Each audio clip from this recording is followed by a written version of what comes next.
ఈరోజు కరకరలాడే easy మురుకుల recipe అయితే మీతో షేర్ చేసుకుంటానండి.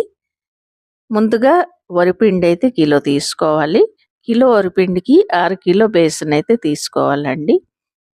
అలానే తిన్న సోడా ఒక స్పూన్ వేసుకోవాలి. వాము ఒక 2 స్పూన్లు వేసుకోవాలి. తగినంత ఉప్పు, ఇంకా మిర్చి పౌడర్ అండి. మిర్చి పౌడర్ ప్యాకెట్ తెచ్చి వేసుకోవాలన్నమాట. అంతా ఒకసారి కలుపుకోవాలి. కారం అయితే కిలోకి 4 స్పూన్లు పడుతుందండి. కారం ఎవరు ఎక్కువ తిన్నోళ్ళు ఎక్కువ వేసుకుంటారు, లేదా తక్కువ తింటే తక్కువ వేసుకోవచ్చు. అలానే అంత కలిపిన తర్వాత వేడి నూనె ఒక 2 గరిటెలు వేసి మళ్ళీ ఒకసారి కలుపుకోవాలి.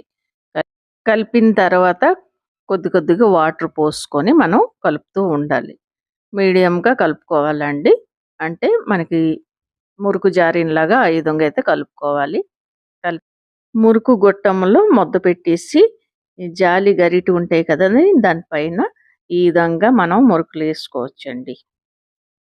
ఇంకా కరకరలాడే టేస్టీ మురుకులు అయితే రెడీ అయిపోయాయండి.